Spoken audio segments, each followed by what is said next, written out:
በህይወታችሁ ስለራሳችሁ የተናገራችኋቸውን ቃላት አስተውላችሁ ታውቃላችሁ? ደስ ባላችሁ ወይም ደግሞ ነገሮች የሰመሩ በመሰላችሁ ጊዜ አይደለም፣ ነገር ግን ማዕበል በበዛበት ጥርጣሬ በከበባችሁ ቀናት ምን ተናገራችሁ? ራሳችሁን የሚገነባ ነገርን ተናገራችሁ ወይስ ደግሞ ማንነታችሁ ዝቅ እንዲል አደረጋችሁ? ብዙ ሰዎች የማያስተውሉት እውነታ ምን መሰላችሁ? የእናንተ ቃላት ማለት ልክ እንደ ዘር ናቸው።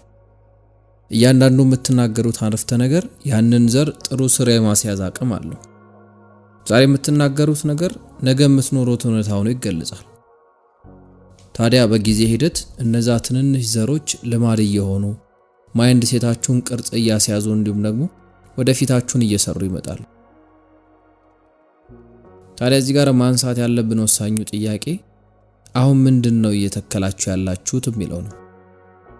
ህይወታችሁን በፍራቻ በጥርጣሬና ባሉታዊ ዘሮች እየሞላችሁት ቀስ እያላችሁ በራስ መተማመናችሁን እየመረዛችሁት ነው ወይስ ደግሞ በማስተዋል ህይወትን እየተናገራችሁ ተስፋን፣ ራእይን፣ ሰላምና በረከትን ወደ መንፈሳችሁ እያስገባችሁ ነው? አንድ እውነታ ልንገራችሁ። ዓለም ሁሌ ላታምንባችሁ ትችላለች። ሰዎች ሊጠራጠሯችሁ ይችላል። ህይወት ልትፈትናችሁ ትችላለች።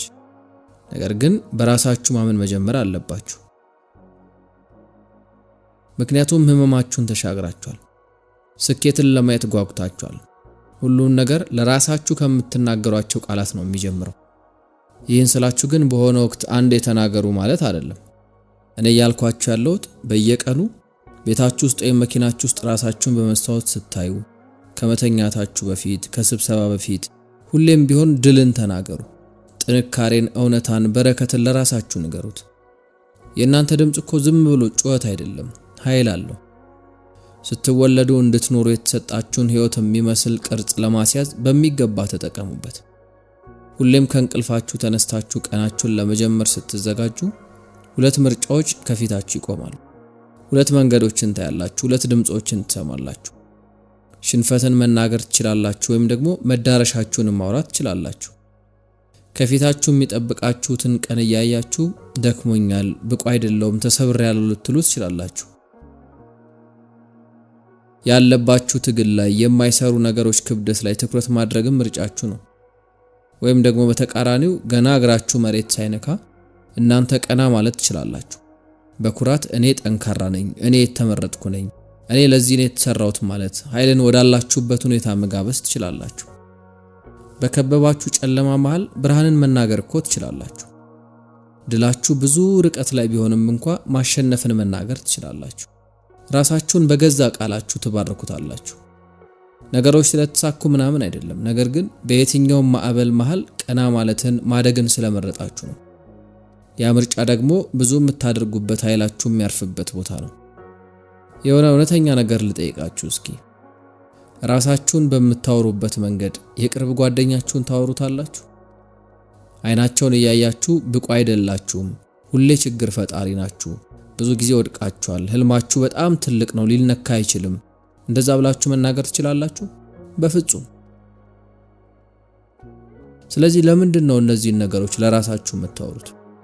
ለምንድነው አእምሮአችን ራሳችንን እንደ ጠላት ቆጥሮ በዛ መንገድ እንዲያወራን የምንፈቅድለት?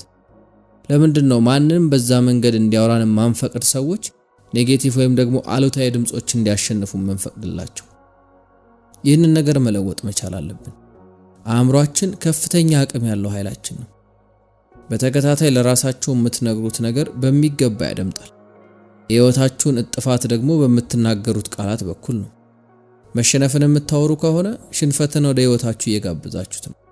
ነገር ግን በተቃራኒው ለራሳችሁ ጥንካሬን የምታወሩ ከሆነ ደግሞ ለመጠንከር በውስጣችሁ ቦታ ታመቻቻላችሁ። እድገትን ስታወሩ እድሎች ብቅ ብቅ ሲሉ ቀድማችሁ የምታዩት እናንተ ናችሁ። ማሸነፍን ስታወሩ ለማሸነፍ የሚያስፈልገውን የመጀመሪያ እርምጃ ትራመዳላችሁ። ስለዚህ ብርሃንን፣ ማሸነፍን፣ ድልን ለራሳችሁ ንገሩት። ነገር ግን አስቀድሜ እንዳልኩት ነገሮች ሲስተካከሉና ጥሩ ስሜት ሲሰማችሁ ብቻ አይደለም እነዚህን ነገሮች ለራሳችሁ መንገር ያለባችሁ። በተለይም ደግሞ ተስፋ እንድትቆርጡ የሚገፋ ድምጽን ስትሰሙና ዓለም የከበደቻችሁ ሲመስላችሁ እነዚህን አስደናቂ ቃላት ለራሳችሁ ንገሩት። ይሄ ሞቲቬሽን ምናምን አይደለም፣ ይሄ ስለ ለውጥ ነው። ይሄ መሆን የሚጠበቅባችሁን ሰው ስለመሆን ነው። ባገኛችሁት ሳይሆን ለማመን ስለመረጣችሁት ጉዳይ ነው። ደጋግማችሁ ብትሰሙትም አሁንም ልበለው፣ ቃላት ኃይል አላቸው። ሐሳባችሁን ቅርጽ ያስይዙታል። ተግባራችሁ ላይ ተጽዕኖ አላቸው። ወደፊታችሁ ምን እንደሚመስልም ያመላክታሉ። ስለዚህ ለራሳችሁ የምትነግሩትን ነገር በጥንቃቄ መምረጥ አለባችሁ። በሚያጋጥማችሁ ቀውስ ውስጥ ሰላምን ለራሳችሁ ንገሩት። ፍርሃታችሁ መሃል ስለ በራስ መተማመን አሳውቁት። ድፍን ዓለም ከናንተ በተቃራኒ እንደቆመ ቢሰማችሁ እንኳን የሚጠቅመውን እውነታ ንገሩት። ምክንያቱም የህይወታችሁ ደራሲ እናንተ ራሳችሁ ናችሁ። እያንዳንዱ ምዕራፍ የምትጽፉት ደራሲዎች እኮ እናንተ ናችሁ። ስለዚህ ቃላቶቹን እንደ ብዕር ይሁኑና ሐሳባችሁን ህይወት እንዲዘራ አድርጉ። ውስጣችሁ ያልተረዳችሁት አንድ ታላቅነት አለ። እስክትቀሰቅሱት ነው የሚጠብቀው። ነገ ጧት ከእንቅልፋችሁ ስትነቁና አይናችሁን ስትገልጡ ቀናችሁ ዝም ብሎ በልማድ እንዲጀምር አታድርጉ። ጥንካሬን፣ የመፈጠራችሁን ዓላማ ለራሳችሁ አስታውሱትና በዚህ ዓላማ ተጓዙ። በቃላቶቻችሁ አቅም ተራመዱ። ምክንያቱም ዛሬ ያውም ደግሞ አሁን ሁሉን ነገር የሚቀይር ስጦታችሁ ነው። ማሸነፍን ስታወሩ የስኬታችሁን ምዕራፍ እያደላደላችሁ ነው። በመጠራጠር ፊት ቀና ብላችሁ ለተቀረው ዓለም ዝም ብላችሁ በድል እንዳልተረፋችሁና ትላንታችሁን የምታሸንፉ ጦረኛ መሆናችሁን ትናገራላችሁ። ጦረኛ ደግሞ በቀላሉ ተስፋ አይቆርጥም። እስከ መጨረሻው ድረስ ያለውን አሟጦ ከፊቱ ያለውን ጠላት ለማሸነፍ ነው የሚታገለው። ስለዚህ ዛሬ ለራሳችሁ ማሸነፍን፣ የነገ መዳረሻችሁን፣ ተስፋችሁን በሙሉ ንገሩት። ከዛ ቀስ እያለ ዓለም ወደ እናንተ ቃላት ሲጠጋና ወደ መስመራችሁ ሲገባ ትመለከታላችሁ። የሆነ ቦታ ላይ ያለ ለውጥ መቀመጥን በሚገባ አውቃለሁ። ጧት ስትነሱ መጀመሪያ ወደ አእምሮአችሁ መጠራጠር ሲመጣ፣ ጥርሳችሁ እየሳቀ ነገር ግን ውስጣችሁ እንደተከፋ መዋልን፣ መስታወት ፊት ቆሞ የተሸነፈ እናንተነትን መመልከትን በደንብ አውቃለሁ። እኔም እዛ ነበርኩ። ብዙ ሰው እኮ እዛ ጋር ነበረ። ነገር ግን አንድ ነገር ልንገራችሁ። ጉዳዩ ምን ያክል ጊዜ ወደቃችሁ የሚለው ሳይሆን ወሳኙ ነገር ምን ያክል ጊዜ ቀና ለማለት መረጣችሁ የሚለው ነው። ቃላት አቅም አላቸው። ኃይልን ተሸክመዋል። ካላችሁበት ጎትተው የሚያወጡበት ወይም ደግሞ ወደ ጥልቁ እናንተን የሚቀብሩበት ከፍተኛ አቅም አላቸው። ነገር ግን ቅድም እንዳልኩት የራሳችሁ ህይወት ደራሲዎች እናንተ ብቻ ናችሁ። የሚጨልሙ ቀናት ቢበዙ፣ ሁሉ ነገር ቢጮህ፣ ማጎንበስ እንጂ ቀና ማለት እንደ ሰማይ ቢርቃችሁ እንኳን ያ የዓለም ፍጻሜ አይደለም። እሱኛው የህይወት ምዕራፋችሁን ዘግታችሁ አዲስ ታሪክ መጻፍ ትችላላችሁ። ምንም እንኳን ድፍን ዓለም አይ ዛሬ አይሆንም ቢላችሁ፣ እናንተ ግን ድምጻችሁን ከፍ አድርጋችሁ ለራሳችሁ እየዳንኩ ነው፣ እያደግኩ ነው፣ ዋጋ አለኝ፣ ሰላም፣ ስኬት፣ ፍቅር የሚገባኝ ሰው ነኝ በሉት። የእውነት ባይመስልም ሰዎች እንደ ቀልድ እንደሆነ ቢያስቡትም እንኳን እናንተ ግን ይህንን ነገር ደጋግማችሁ ለራሳችሁ ንገሩት። ምክንያቱም እንደዛ ስትሉ ዝም ብሎ ባዶ ቃላትን አይደለም የምትደጋግሙት። ይልቁኑ በአእምሮአችሁ ውስጥ ትንንሽ ዘሮችን እያሳደጋችሁ ነው። ወደፊት ለምታለሙት ዛፍ ዛሬ ችግኞችን እያፈላችሁ ነው። ባታዩትም ነገር ግን የሚመጣውን ነገ ማመን አለባችሁ። ይህን ነገር ነፍሳችሁ እስክትቀበለውና እስክታምንበት ድረስ ደጋግማችሁ ማለት አለባችሁ። ራሳችሁን በቃላት በንግግሮች ባርኩት። እነዚህ የበረከት ቃላት በጨለማዎቻችሁ መካከል የሚያበሩ፣ በጥርጣሬዎቻችሁ ፊት ኩራትን የሚያላብሱ፣ አድርገዋለሁ፣ አሸንፈዋለሁ፣ እሻገራለሁ የሚል ማንነትን የሚገነቡ ናቸው። እነዚህ ቃላት የመለውጣችሁ ምልክት፣ የአዲሱ ጉዟችሁ ብልጭታ ናቸው። የሚጠብቃችሁን የውስጣችሁን ታላቅነት ቀስቅሱት።